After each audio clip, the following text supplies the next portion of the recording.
Hello, good day. Welcome back to Sunday School and Talk. So this time we're going to have another primary lesson and we'll begin with an opening prayer and we'll have our opening hymn, Nephi's Caris in the Children's Songbook, page 120 to 121. Okay, this will be our lesson. So this will be found in Exodus chapter 14 to 17 and this will be covered for April 4 to 10 and our topic is about stand still and see the salvation of the Lord. So our story is about Moses when he able to free the people of Israelites from the Egyptian. So they were being saved and they were free people because of God and through his power Moses was able to save them and become make them free people. So we're going to read here in Exodus chapter 14, verse 5 to 22. The Lord delivered Moses and his people. So remember the time that when Moses and the Israelites were being chased by by the Egyptian army. His own son was dead because of this plague.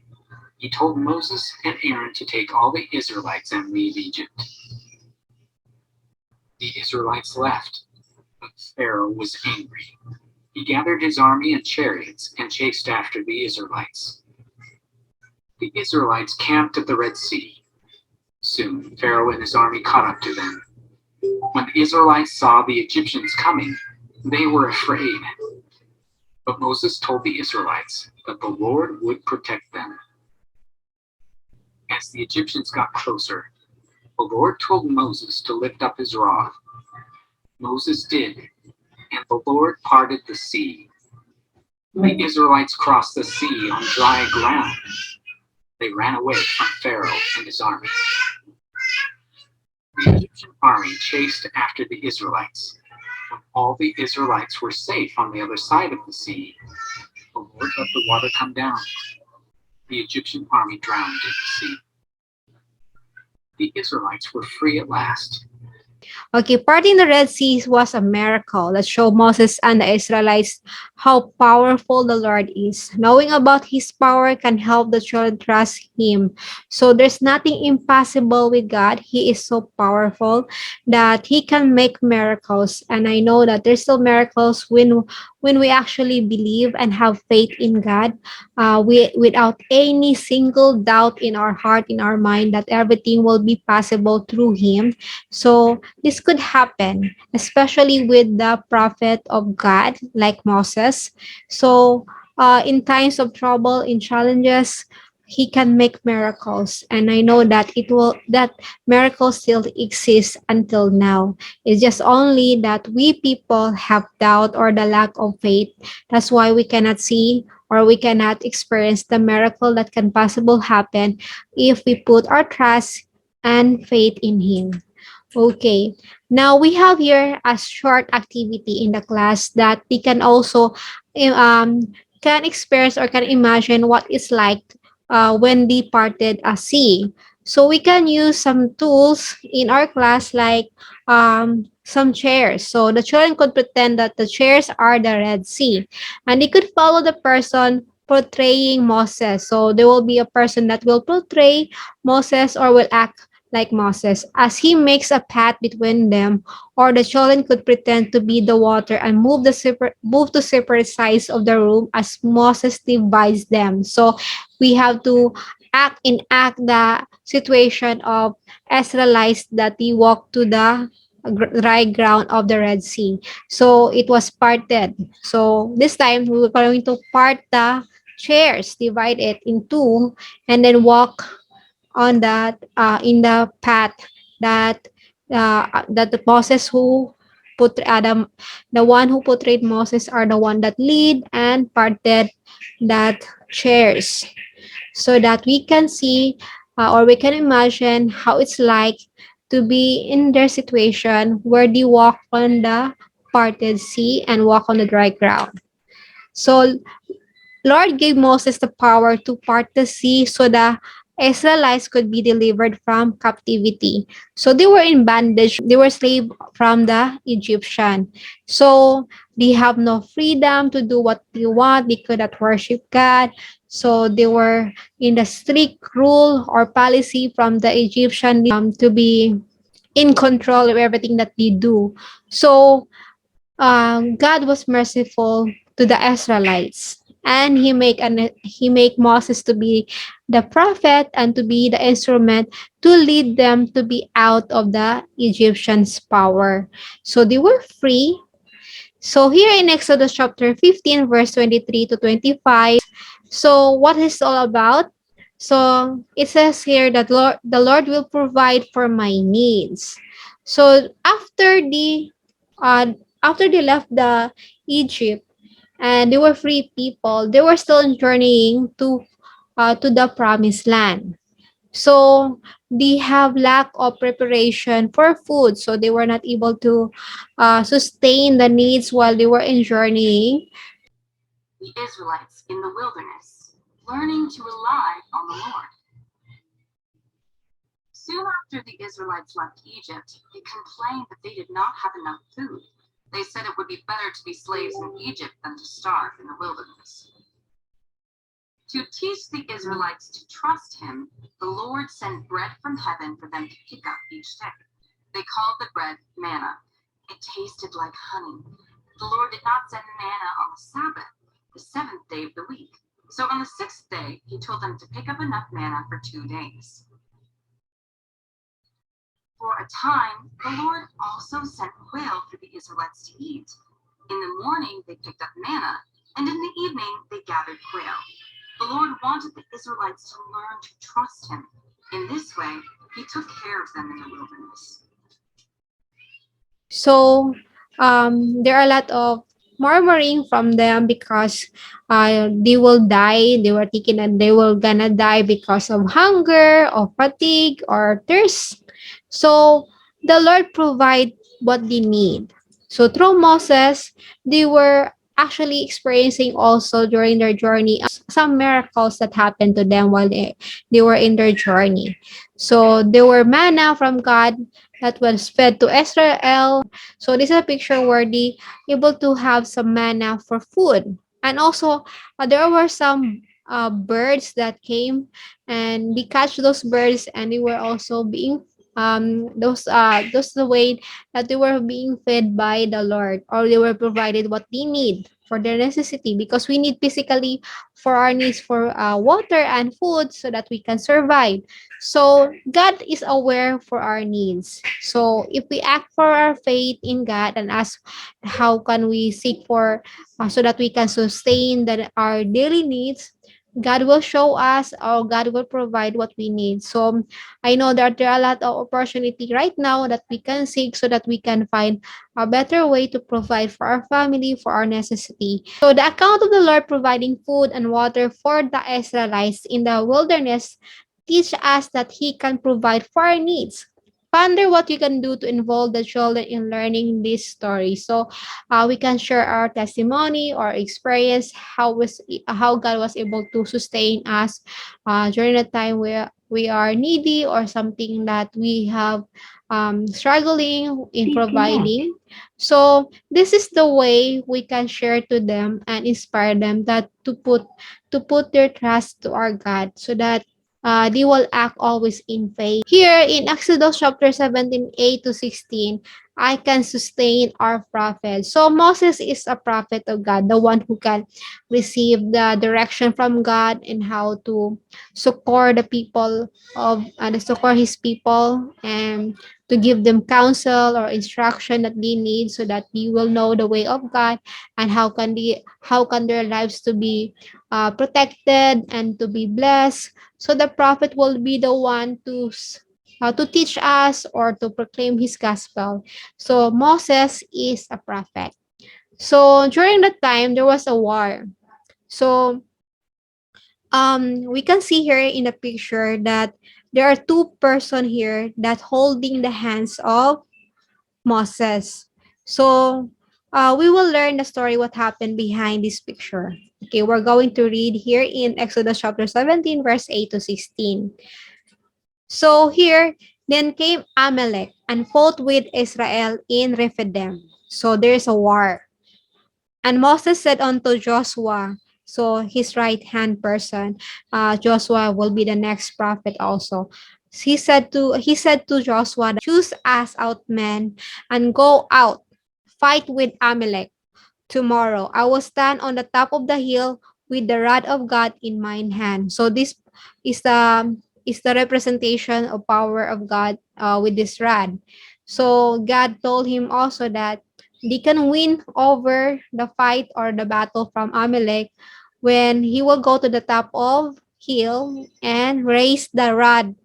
So every time he will raise the rod, they will have a great advantage over Amalek and his people. Okay, so Joshua did as Moses has said to him and fought with Amalek. And Moses, Aaron, and Hur went up to the top of the hill. And it came to pass when Moses held up his hand, that Israel prevailed. And when he let down his hand, Amalek prevailed. So every time he put down the rod, let down his hand, so it will be the advantage of their enemy named Amalek.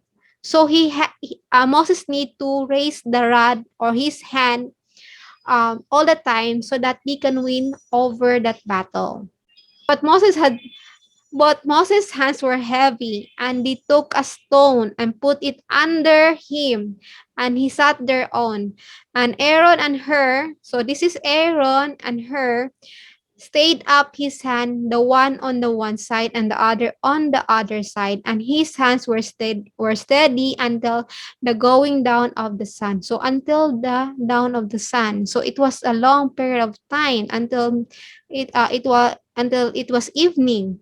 So to sustain the because Moses' hands got weary and heavy, so he got tired also when he was lifting his hand with the rod.